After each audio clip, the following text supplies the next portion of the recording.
Picture a man walking through the crowded streets of ancient Rome. His tunic is dusty, his sandals worn, his shoulders heavy with the burdens of the day. Earlier, he was insulted in front of others, mocked by someone who wanted to humiliate him. The sting of anger rises in his chest. His fists tighten. His breath grows sharp. The temptation to lash out is strong. But then he remembers the words of Marcus Aurelius. The best revenge is not to be like your enemy. Meditations. He stops, loosens his hands, breathes again. He keeps walking, and in that moment, he realizes the truth. The greatest victory is not striking back, but rising above. This is the wisdom Stoicism offers us today. People will insult you. Friends may betray you. Strangers may cut you down with careless words. The choice is always yours. Will you carry their fire inside you, or let it burn out before it consumes you? Let's walk through 5 Stoic ways to practice the best revenge on those who hurt you.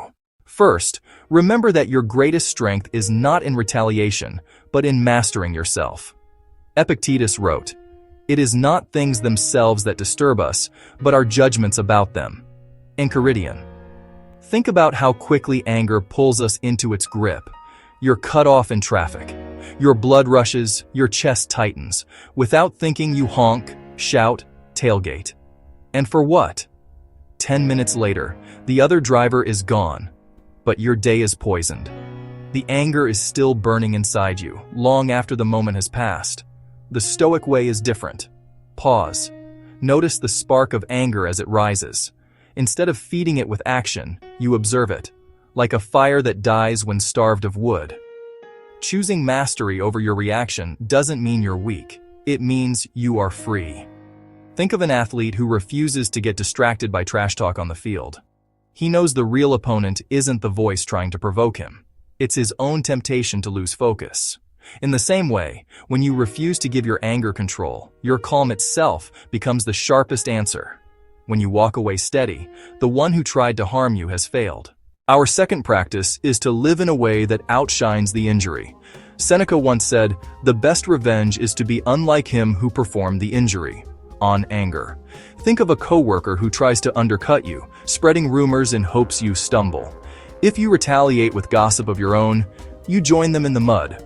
But if you focus on your craft, improve your skills, and carry yourself with dignity, their attack fades. In time, your consistency speaks louder than their noise. Or picture a breakup where someone treated you unfairly. You could waste months replaying the wrongs, drowning in resentment.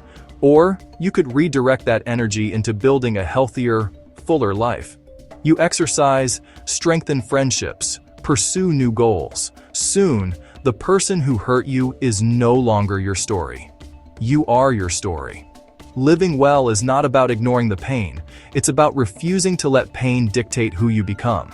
Every step forward is a silent reply, a proof that their attempt to diminish you only gave you reason to grow. And that growth itself is victory. Third, remember that your mind is your fortress. Marcus Aurelius described it as the mind free from injury if it accepts nothing harmful. Meditations. Picture someone hurling insults at you. The words fly through the air, but like arrows striking stone, they break on the walls of your inner citadel. Their intent cannot reach you unless you open the gates. In modern life, insults come in subtler forms. A cruel comment online, a coworker's sarcastic jab, a family member who knows exactly how to press your buttons. These moments test the strength of your walls. Will you open the gates and let the insult storm your peace, or will you recognize it for what it is? Just noise. Think of it like someone handing you a burning coal. If you take it, you get burned. If you refuse it, the coal remains theirs to hold. Guarding your citadel means refusing to accept what isn't yours to carry.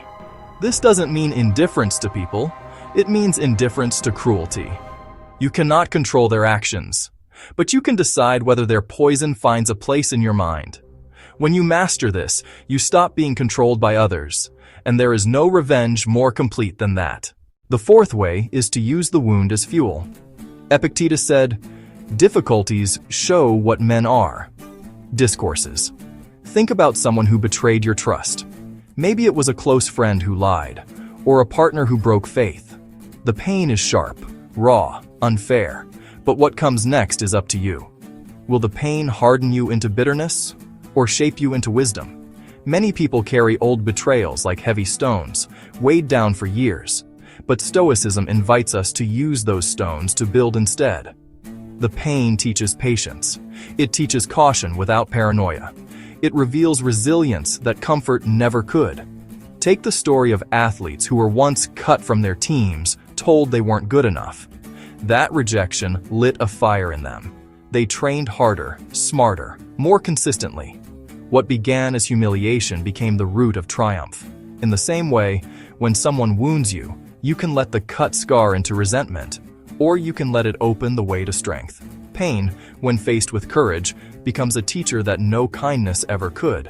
And when your growth is visible, the one who tried to harm you becomes the unknowing author of your progress. Finally, the deepest revenge is simple: render them irrelevant. Marcus Aurelius wrote, "The best way to avenge yourself is not to become like them." Meditations. When someone attacks you, what they crave is your attention. They want to know they left a mark. But nothing is more devastating than indifference. Think of the school bully. His power lasts only as long as the victim reacts. The day the reaction stops, the bully fades into nothing. In adulthood, the same truth holds. The colleague who insults you in meetings loses power when you remain steady. The online troll loses satisfaction when you don't respond. Indifference is not passive. It is active strength. It says, "You are not worth my inner life." Your silence, your refusal to even grant them space in your thoughts, is the final word. They become irrelevant, and you walk away lighter. And in that freedom, you win the only revenge that matters. So let's return once more to that Roman walking through the streets after being mocked. He could have shouted back. He could have fought in anger. But he chose differently. He chose mastery, dignity, resilience, indifference. And by doing so, he claimed a victory no insult could touch. This is the Stoic answer to hurt. Master your reaction. Live better, not bitter. Guard your citadel. Turn pain into purpose, and render your enemies irrelevant. Here's your challenge. The next time someone tries to wound you, pause. Do not meet them at their level. Instead, choose one of these 5 ways and rise. Which Stoic way would you try first? Share it in the comments. I might read yours next time.